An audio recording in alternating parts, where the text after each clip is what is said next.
at Fox News, they're not too happy with the Oscar results. And, you know, you don't have to think very much as to why they'd be unhappy. I'll give you a hint. It has to do with, according to them, an American Sniper getting snubbed. But they also have issues with the Oscars going political. Like this has never been done before. I mean, it's been, like I just mentioned, for as long as I can remember, for as long as you can probably remember watching this at home, the Oscars usually give awards to films, to great films, that have a broader message that reflects something that is happening or something that has happened in society, social justice, mental illness issues, like I just said, war stories that reflect on what the true victims of war, the soldiers who are tossed into the battlefield, have to deal with. Those are usually the films that win or at least get nominated. And on top of that, a lot of times the actors or directors who are awarded the Oscar for these films use their moment on stage. They use that moment where millions upon millions of people are watching to say something about the film that was about LGBT rights or the film that was about the civil rights movement. Because if it wasn't for the real life things that happened, these films would not have had the material to base their movie off of.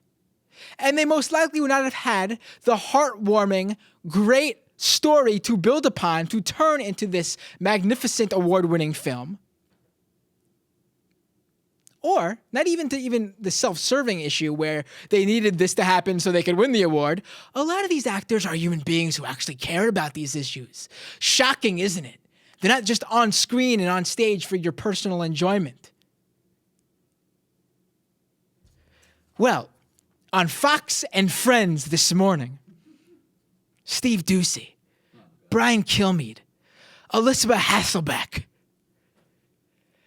they just had to invite one of their Fox News contributors who could really speak to this issue. Someone who really knows Hollywood. So who do they have on? Well, they invite an ex-Marine on the show to speak about the Oscars. Because, you know, he really knows Hollywood.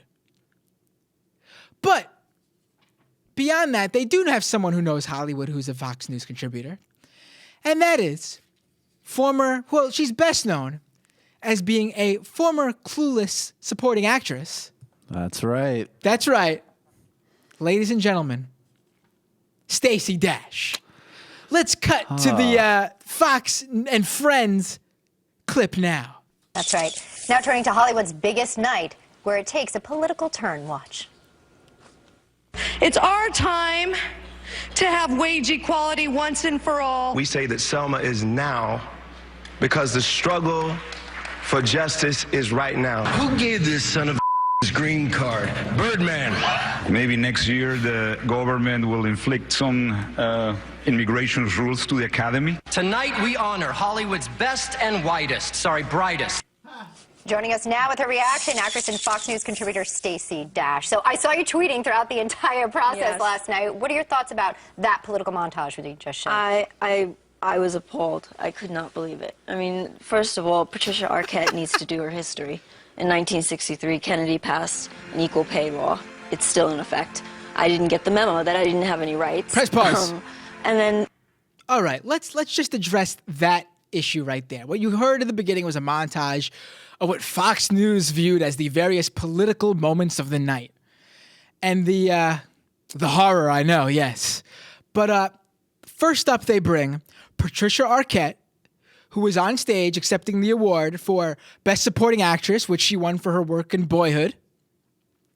She brought up the issue about wage equality, specifically when it comes to equality for women in the workplace, when it comes to wages.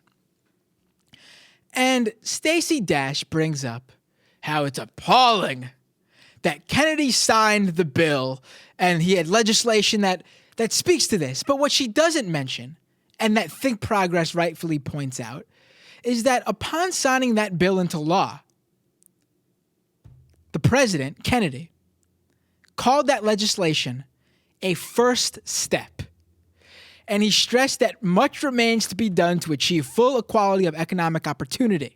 Our journey is not complete until our wives, our mothers and daughters can earn a living equal to their efforts. God, Stacey Dash doesn't know what she's talking about. And I loved her in Clueless, but this is just pathetic. And, you know, there's various different numbers out there, but one of the commonly cited numbers is that today, women still earn an average of 78 cents on the dollar. That is up just 17 cents since the Equal Pay Act. And to address Stacey Dash's second point on this topic, that she didn't get, if this is happening, she didn't get the memo. Well, you know what? This is going to sound crazy, but she's actually right.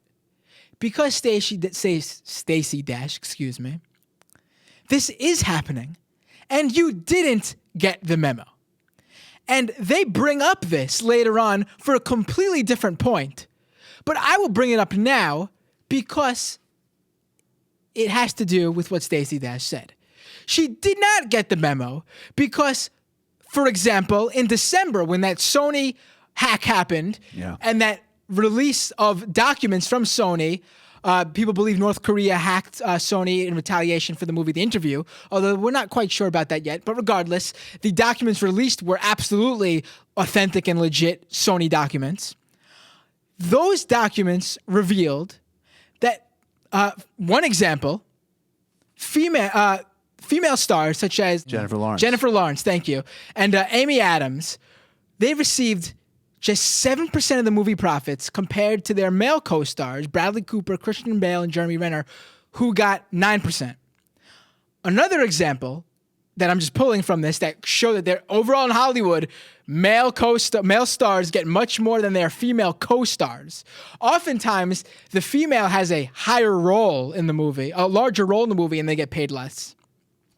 But this happens even in the business end of the movie business. One example is that the co-president of production at Columbia Pictures, Hannah Minghella, excuse me if I'm getting that last name wrong, makes about $1 million less per year than the other co-president of production, a guy who does the same exact job as her. They're co-presidents of production at Columbia Pictures. I mean, yes, we're talking about large numbers here, but this just goes to show you that this is happening under Stacey Dash's nose. She did not get the memo, and if it's happening to large, powerful movie stars like Jennifer Lawrence and Amy Adams, then imagine what's happening to just regular female workers, whether to Stacey Dash. She's needed to degrade herself in this way. Yes, to Stacey Dash. No, for real though. But even low-wage workers, women who are executives,